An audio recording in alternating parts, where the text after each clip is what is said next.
Buenas, bienvenidos y bienvenidas a una historia que a mí me parece maravillosa y que termina por meterse en lo más profundo de nuestra cultura. Vamos a servir un cafecito. Es indispensable para escuchar este podcast tomarse un café, servirlo, lo pueden ir colando, lo pueden ir haciendo porque lo van a necesitar para el episodio. Vamos a hacer 3 capítulos sobre la historia del café. Este episodio viene a ustedes gracias al podcast ¿Por qué gastamos? De Nu Colombia y a Juan Valdés. De los califas tesoro, el café a Colombia vino, cual lámpara de Aladino, de rubí, esmeralda y oro, y arrullados por fiel coro de sinsontes y turpiales, nacieron los cafetales sobre la tierra que adoro.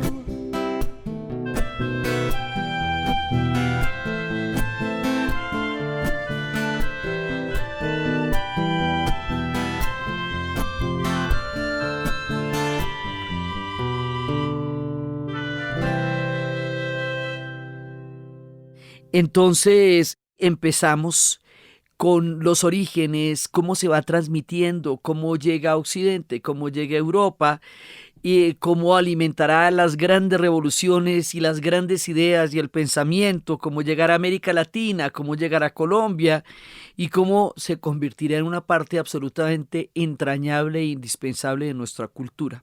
Es un recorrido largo que empieza en Etiopía, en el cuerno del África entre la península arábica y Yemen. Al final del Mar Rojo hay una región que se llama Etiopía. Etiopía, lo que hoy es el país de Etiopía, es una región antiquísima, que tiene una gran cantidad de culturas y de pueblos. Y en esa región ocurrió una cosa muy particular, que es donde empieza nuestro relato. Resulta que en Asia y África existen unas plantas que llamamos los cafetos o cofea. Esa planta de la familia de la cofea o de las rubiáceas son árboles relativamente bajitos con flores blancas que producen frutos verdes y que cuando se maduran parecen cerezas, son rojos. Pero aquí va a pasar una cosa muy particular. Las especies desarrollan una atracción para aquellos insectos que necesitan y una repulsión para aquellos que no necesitan. Es parte de la manera como se defienden. Estas plantas en particular, para atraer a los insectos que les hacen bien y a los animales que les hacen bien y repeler a los animales que no les hacen bien, tienen un compuesto que se llama la cafeína. Y la cafeína está presente en las hojas y en el grano, en el fruto, en el grano específicamente. La cafeína en ciertos animales y en ciertos insectos genera una forma de intoxicación y altera el sistema nervioso central. Y esto puede llegar a ser tóxica o molesta. Por ejemplo, para los pulgones, ellos no son muy cafeteros, pero hay otros a los que les encanta. Y de esa manera ella regula, porque las plantas hacen eso, quién se le acerca y quién se le va. Entonces resulta que en esta sustancia presente de manera natural, o sea, nuestro relato comienza en Etiopía porque esto se da de manera silvestre y natural en esa región del planeta. Ahí fue donde entramos en contacto con esto y estaba hace mucho tiempo antes de que nosotros llegáramos a hablar del tema. Y resulta que lo que produce la cafeína bloquea los receptores de adenosina, que es una sustancia que nos produce sueño y relajación. Entonces, al bloquearlos, pues nos produce lo contrario, ¿no? Nos produce alerta, nos pone pilos, nos pone mucho más alertas, más dispuestos a tener una atención grande. porque interfieren las señales del cerebro que llevan al descanso. Por eso es que uno no puede tomar un café muy cerca a dormirse en términos generales. Hay gente que se puede dormir con el café encima porque da una sensación de concentración y de alerta y de energía, y eso es precisamente lo que va a constituir nuestra historia, la capacidad que tiene el café para generar alerta, energía, concentración, chéveridad, y que si se toma en demasiadas dosis, pues entonces la gente le dan palpitaciones, insomnios y no puede dormir, como todo en la vida. Café, tostado y colado.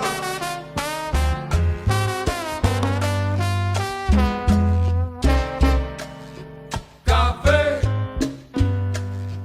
tostado y colado.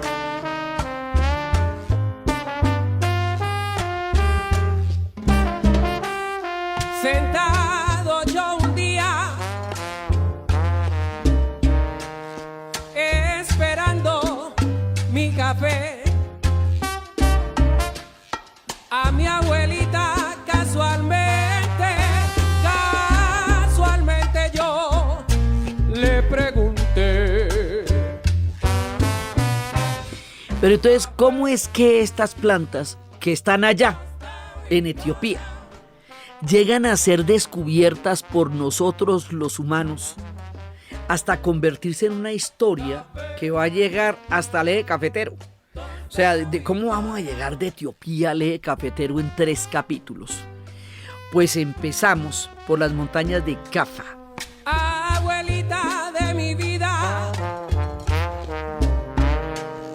por favor, dígame usted, esto que yo tengo en mente, ¿cómo se descubrió el café? Café, tostado y colado. Pues empezamos por las montañas de Cafa. Un pastor llamado Caldi cuenta la leyenda, y también nos lo cuenta Eddie Palmieri en su versión absolutamente maravillosa de Café, tostado y colado. Cuenta que un día vio que las cabras bailaban y no dormían y andaban pero así todas exaltadísimas, y entonces él notó que cuando comían frutos rojos de ese determinado árbol entraban en esos estados como de exaltación suprema. Dijo que era esa vaina.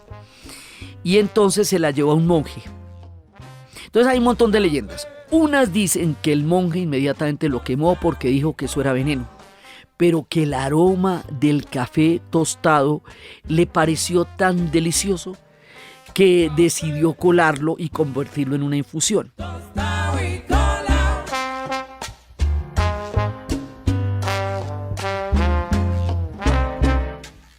Es muy sencillo, mijo, así me dijo mi abuela. ¡Ja! Mi abuelita me contestó que habían grandes cafetales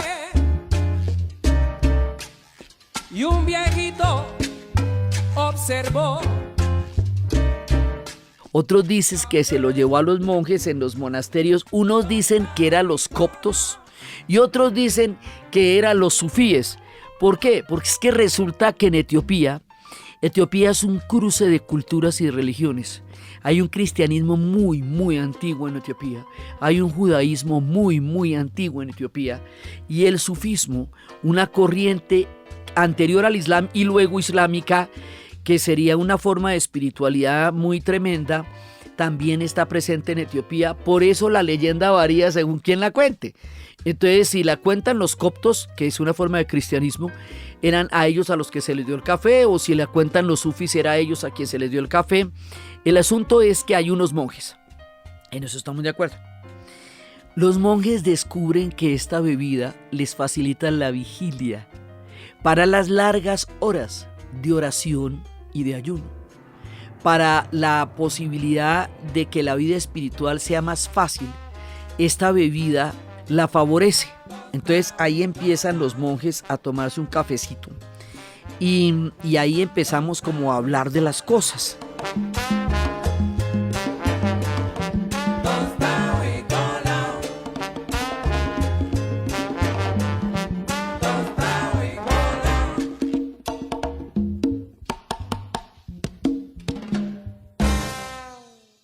Entonces, esto se da en estos territorios de Etiopía porque son verdes, intensos, las lluvias son generosas, hay una gran biodiversidad, los árboles son altos y ricos en materia orgánica y la planta crece naturalmente.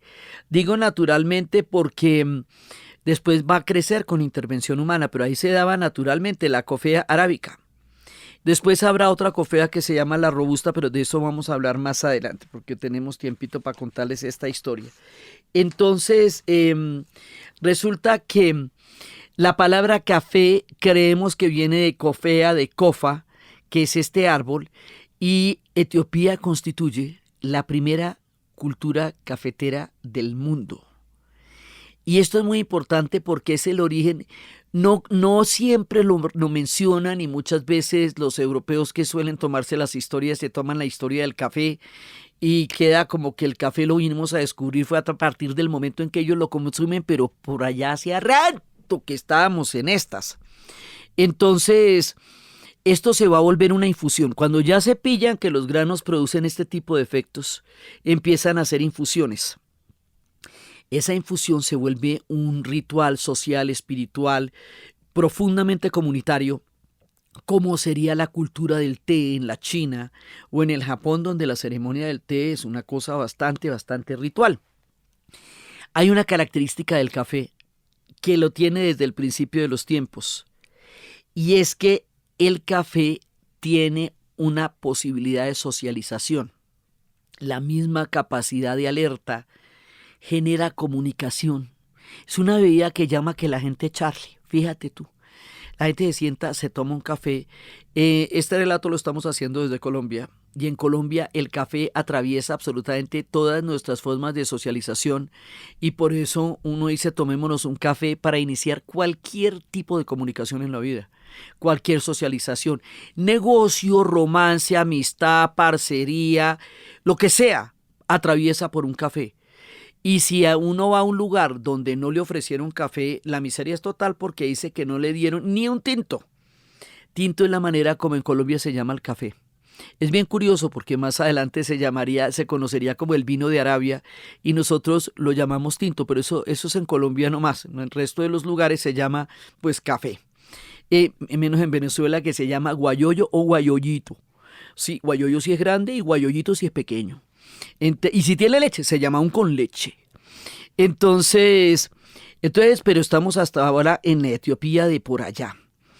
Entonces resulta que esta historia se queda un poco invisibilizada porque Etiopía no está como entre los greatest hits de las historias del mundo contemporáneo, un poco por toda la idiosincrasia europea. Poco se habla de que ya había una cultura cafetera en Etiopía y Etiopía es la que la genera por primera vez. Entonces, los etíopes no aparecen en la historia general, no tienen muchos textos escritos al respecto. Entonces, ¿dónde es que lo vamos a conocer? Resulta que si ustedes cogen el mapa y se van atravesando el Mar Rojo, enfrente al Mar Rojo, ahí por donde está el estrecho de Hormuz, nos vamos a encontrar con un país que hoy día se llama Yemen. Hoy día se conoce a Yemen muy infortunadamente por los hutus y los bombardeos. Yemen es una de las tierras más mágicas. Yemen era la ruta de la Arabia Feliz, Yemen era la ruta del incienso, Yemen era la ruta por donde venían todas las maravillas de Oriente. Y su capital, Sana, tiene una de las estructuras arquitectónicas más antiguas y más maravillosas del mundo. Eso se parece pues a una verdadera alucinación lo que es Sana. Y cuando los países son tomados como objeto de guerra, nadie se da cuenta que son verdaderas joyas de la antigüedad y de la historia. Etiopía, a su vez, es una joya de culturas, de civilizaciones, un crisol de lo que les digo, de un origen judaico muy antiguo, de las historias de Menelik.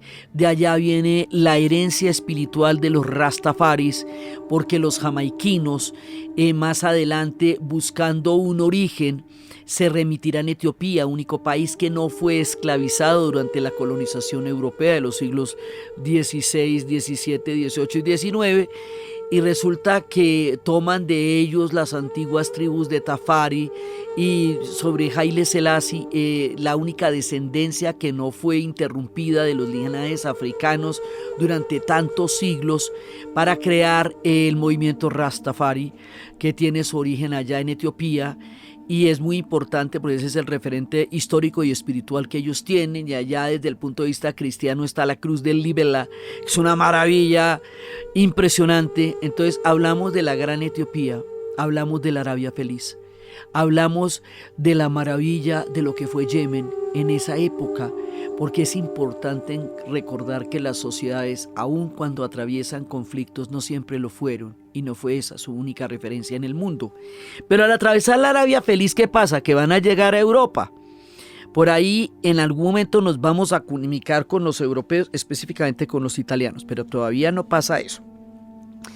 Resulta que cuando llegamos por allá, ahí en ese momento nos vamos a encontrar con que por primera vez los árabes van a lograr cultivar esto de manera sistemática.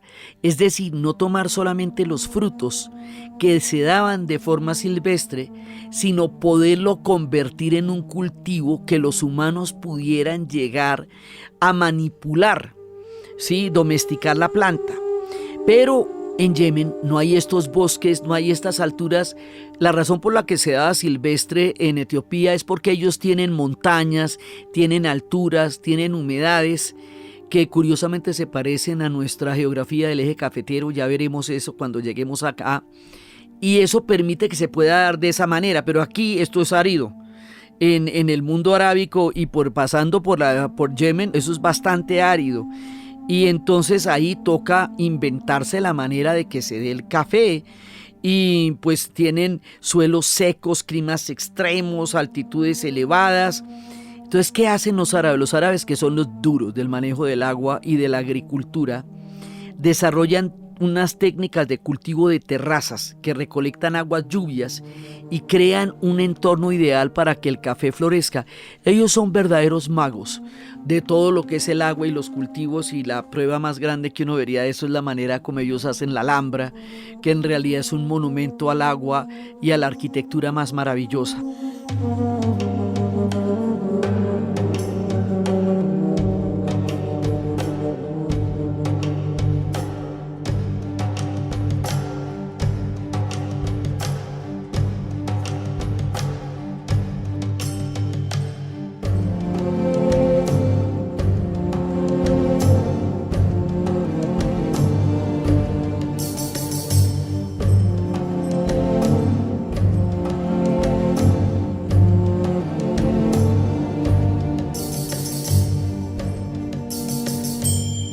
Entonces Yemen no solamente fue clave para la agricultura, sino que Yemen en ese momento era un puerto de muchísima importancia. Y allá el puerto más importante de Yemen se llama Moca, motivo por el cual conocemos la manera de preparación del café como café moca. Entonces de ahí va a salir el café al mundo islámico, y más adelante va a llegar a Europa. ¿Qué pasa con el mundo islámico? Pues que el mundo islámico en ese momento está en un grado de florecimiento muy grande. Recordemos que los árabes se inventaron el álgebra, la alquimia. Los números en los que escribimos son números arábicos, que de allá son los grandes matemáticos, incluido Al-Khwarizmi, de donde vienen los algoritmos. La civilización islámica era una civilización portentosa y maravillosa. Y lo volvemos a aclarar porque hoy no se tiene esa idea de los árabes, pero ellos son la fuente de civilización más grande que conocieron los europeos antes de convertirse en el Renacimiento, y por ellos fue que llegaron los textos de Aristóteles y la cultura griega a Occidente. Entonces, por estas tierras poderosas, con ese conocimiento que ellos tenían de la agricultura y esa destreza para manejar la tierra y los oasis, fueron ellos los que cultivaron el café.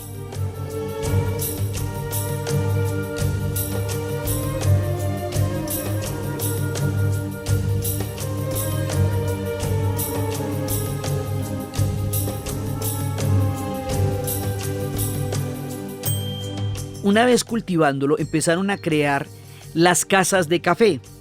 Las casas de café eran esos lugares donde se compartía una amena conversación, se jugaba ajedrez, invento árabe también, Y entonces se escuchaban historias y poesía, grandes poetas que ellos son. Se dice que una de las primeras casas de café existieron en Alepo, lo cual es una tragedia porque Alepo está en Siria y ha sido destruido varias veces en la última década. Yo conocí Alepo en el 2005 y era una ciudad prodigiosa, una de las ciudades más tiempo habitadas en el planeta Tierra, una verdadera joya de la historia, de la arquitectura, de la poesía, y ahí fue donde por primera vez vi bailar a los sufis, la gran danza de los derviches, la danza de la oración sagrada de Alá. La vi por primera vez en Alepo.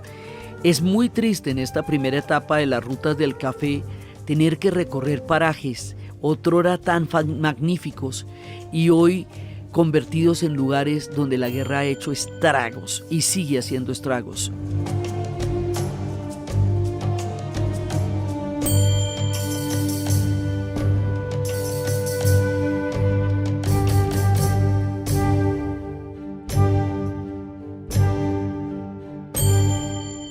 Entonces, Alepo, que era una verdadera maravilla, se conoce como uno de los lugares donde primero existió una casa de café.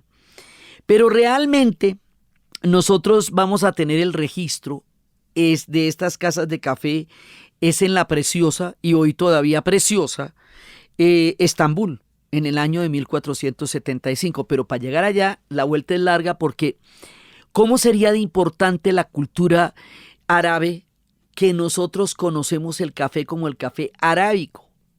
Esa variedad le conocemos como café arábico y no como café etíope, que es de donde realmente viene.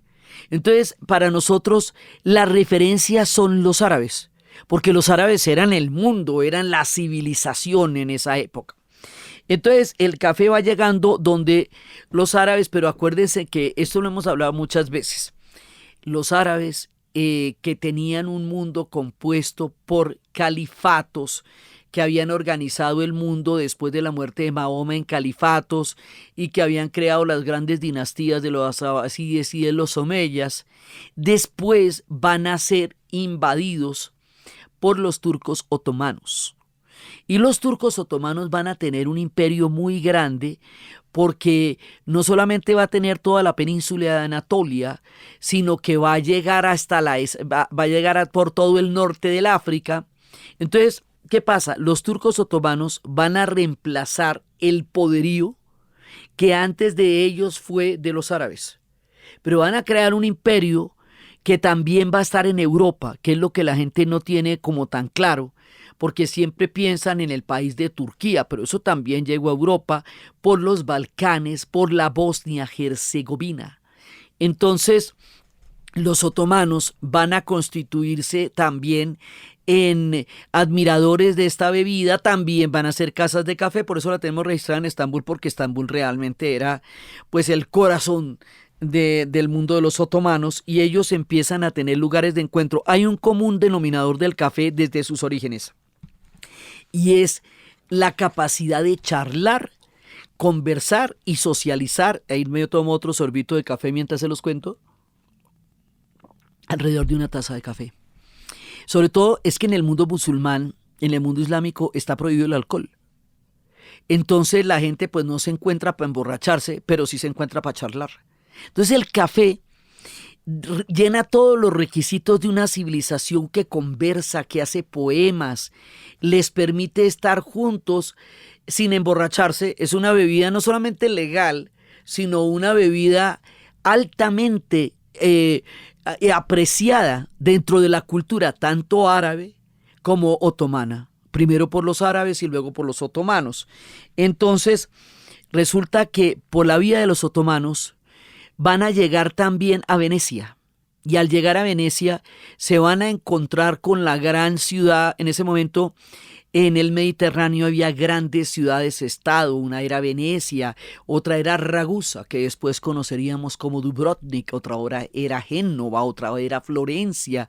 Era la época del gran esplendor de las ciudades italianas y por eso el café tiene nombres italianos como macchiato. Entonces, porque va a llegar directamente de la fuente de los otomanos a Italia, y va a llegar directamente de las fuentes de los otomanos a la Bosnia-Herzegovina. Yo estuve en Sarajevo y me sorprendió la cultura cafetera de los Balcanes, de Sarajevo. Ellos toman cafecitos como nosotros, se la pasan tomando café, uno charla con ellos y le dan café. Tienen el uso del café y las costumbres del café de una manera muy similar a como la tenemos los colombianos. Lo cual es raro para nosotros estando tan lejos y es raro para ellos conocernos a nosotros y encontrarnos cafeteramente por las calles de Sarajevo. Pero ya llegó a los Balcanes. Entonces pues va a llegar vía los Balcanes, va a llegar por la vía de Italia y de esa manera se va a introducir en Europa la leyenda europea, porque las leyendas europeas suelen estar mediadas por grandes expresiones de poder. Entonces, como fueron tantas las guerras y tantos los siglos de enfrentamiento entre el Imperio Otomano y el Imperio Austrohúngaro, hay un momento en que los otomanos, que se han expandido por Europa tanto, que llegaron a Hungría, que llegaron a Rumania, que llegaron a tantos lugares de Europa, ellos van a ser derrotados por los austríacos en un punto específico de la salida de Viena, donde hay una terraza. Yo he estado ahí, uno se siente en esa terraza y debajo hay un abismo. Y le dicen a uno en esa terraza que ahí en ese abismo fue donde los turcos otomanos, derrotados por los austriacos, tuvieron que retirarse en una huida rápida y furiosa y dejar abandonados los sacos de café que llevaban para las tropas en el combate, porque pues eso también ellos lo consumían durante las campañas. Y que los austriacos tomaron esos sacos de café que habían quedado abandonados por los turcos otomanos y los molieron y los hicieron suaves y se encantaron con la bebida, porque una característica del café es que es una bebida seductora. El que se vaya encontrando con el café se va encarretando con el café, empezando por el olor. O sea, uno no puede aguantar el olor del café cuando está ya hirviendo en la cafetera o en la prensa francesa. Uno no puede, porque el olor del café es demasiado estimulante, demasiado chévere, y uno se quiere tomar un tinto, se lo quiere tomar. Entonces, pues los austríacos también se querían tomar un cafecito.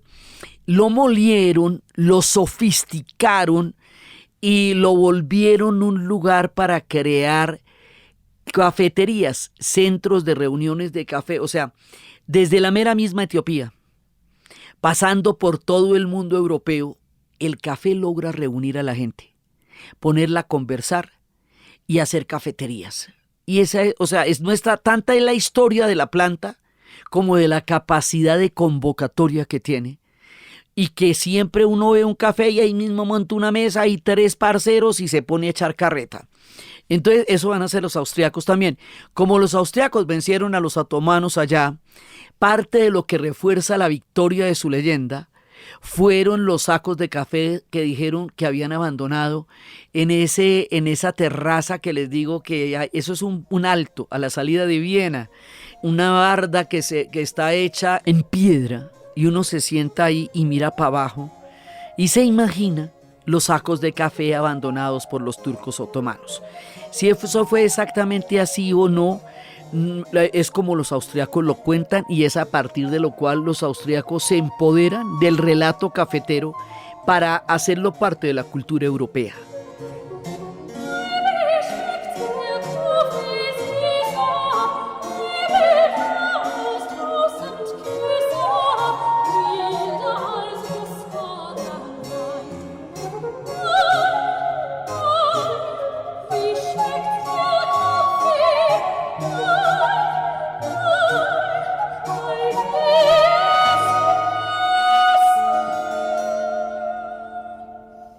Entonces, una vez que llegan allá, el café va haciendo carrera. Va a llegar a Francia, va a llegar a Inglaterra. En Francia va a generar conspiraciones, un ambiente revolucionario, porque ya cuando llegamos al siglo XVIII hay mucho que hablar. Hay mucho que hablar porque es que es el siglo de las luces, están surgiendo las ideas, hay un ambiente revolucionario de cambio, hay mucho que discutir. Y cuando hay mucho que hablar, pues hay que tomarse un café para hablar lo mucho que hay que hablar, ¿ve?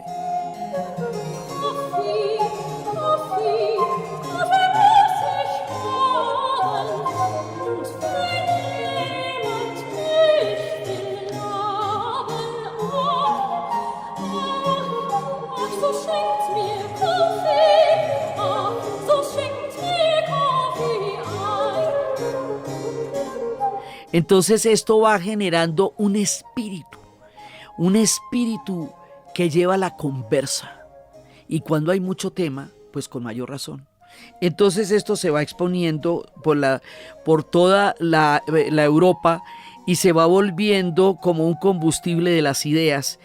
Y no emborracha, sino que a la gente la deja más lúcida, ¿ve? Lo cual hace que usted pueda terminar el debate, porque si usted lo hace con licor, pues emborracha y no se acuerda qué dijo al otro día. Entonces no necesariamente, pero con el café usted no solamente no se emborracha, sino que cada vez está más lúcido y cada vez está pensando con mayor claridad. Entonces esa claridad que produce el café, esa sensación de energía, pues que es el estímulo de la cafeína, es lo que hace que sea tan bueno para discutir ideas.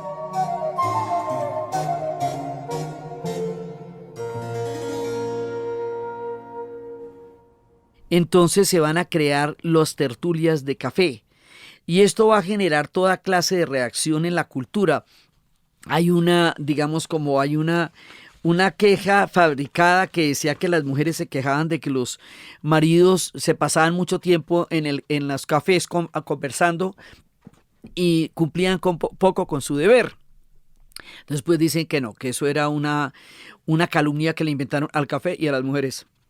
Entonces, esto se va volviendo algo cada vez más tremendo y más poderoso, sobre todo en tiempos en que están pasando muchas cosas en el mundo, porque en este tiempo es el tiempo del renacimiento, es el tiempo de la imprenta.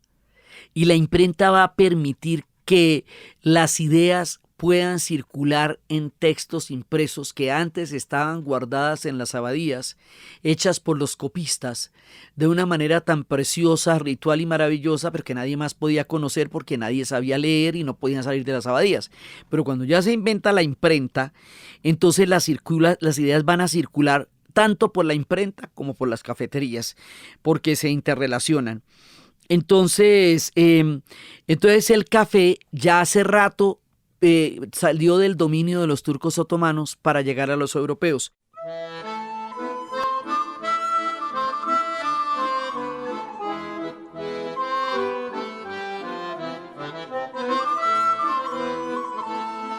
Los holandeses, que son bastante listos y alerta, llevan a finales del siglo XVII el café a Ceilán y a Java.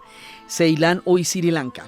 Los holandeses van a tener un imperio grande pero breve. O sea, grande, ellos van a llegar hasta Indonesia, hasta Java, porque ellos van a controlar la Indonesia y Sumatra y Java, y van a llegar inclusive hasta el Brasil, que esa historia la hemos contado en otras ocasiones. Un momento dado se pudo dar la posibilidad de un Brasil holandés, llegaron hasta Sudáfrica, historias que también hemos contado. Bueno, pues en ese periplo en el que los holandeses fueron imperio allende los mares por ser unos navegantes tan impresionantes que ellos dicen que Dios creó al mundo pero no a Holanda, que a Holanda la crearon ellos porque es un pueblo que sacaron de debajo del mar. Estos navegantes van a llegar hasta Java y hasta Ceilán, hoy Sri Lanka, lágrima de la India, y allá, al plantar el café allá, llevan las plantaciones de café al Asia, motivo por el cual más adelante vamos a tener este café tan importante en Vietnam. Y también lo vamos a tener en el África, en Kenia, pues porque está muy, muy cerca. Todo esto lo que va a hacer es que el café se vaya expandiendo allende el planeta. Más adelante, en tiempo de las revoluciones, el café se va a convertir en un símbolo que va a hacer lo que anime los espíritus de las nuevas naciones que se formarían. Más adelante el boicot del té va a hacer que el café se vuelva una bebida tan importante en los Estados Unidos porque era el contrapeso al té, que era la bebida de los ingleses por excelencia.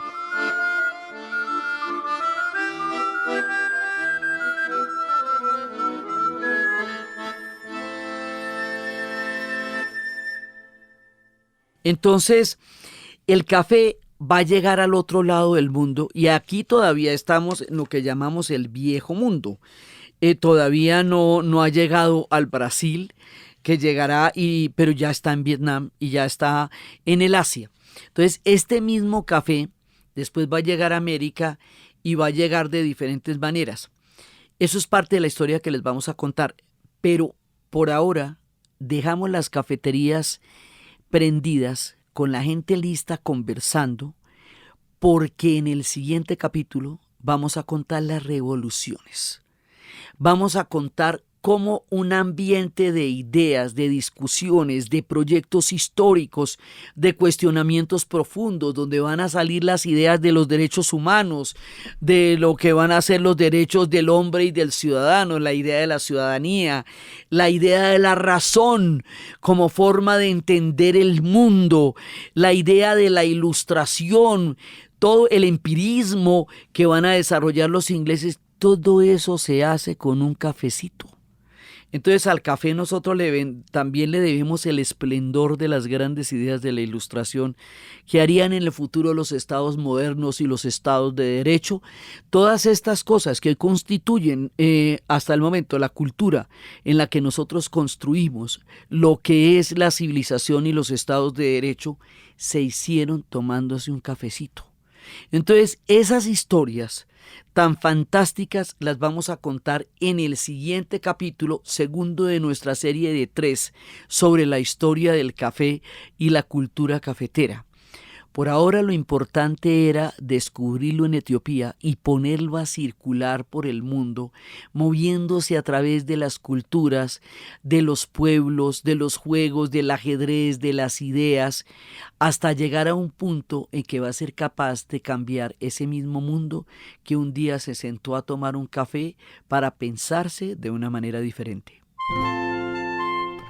Entonces, desde los espacios de Etiopía, del pastor que lo descubrió, de los sufis, de los coptos, desde los espacios de la Arabia Saudí, de la ruta del incienso, desde los espacios de los cafés árabes y luego de los cafés otomanos y luego de los italianos, de los venecianos, de los balcánicos, de los austriacos y los otomanos enfrentados con unos sacos de café que quedan como el testimonio de un imperio que venció a otro en las orillas, pero que tomó su bebida como su forma de entender qué era lo que había venido de Oriente, en la narración de Ana Uribe. Y para ustedes, feliz día, cualquier día que ese sea.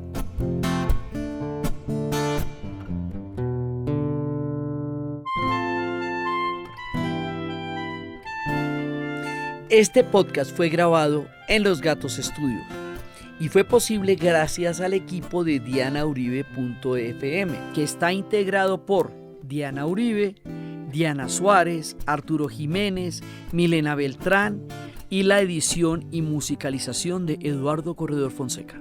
Un agradecimiento muy grande a Alejandra Restrepo por haber puesto su voz y a Juan Valdés por haber hecho posible este episodio. Los queremos invitar a escuchar el podcast de Nu Colombia que se llama ¿Por qué gastamos? Y un episodio especial sobre por qué gastamos en café en el que yo participo. El enlace lo encuentran en la descripción de este episodio. Y siempre con el gran apoyo de las personas que nos donan en Patreon, PayPal y PayU.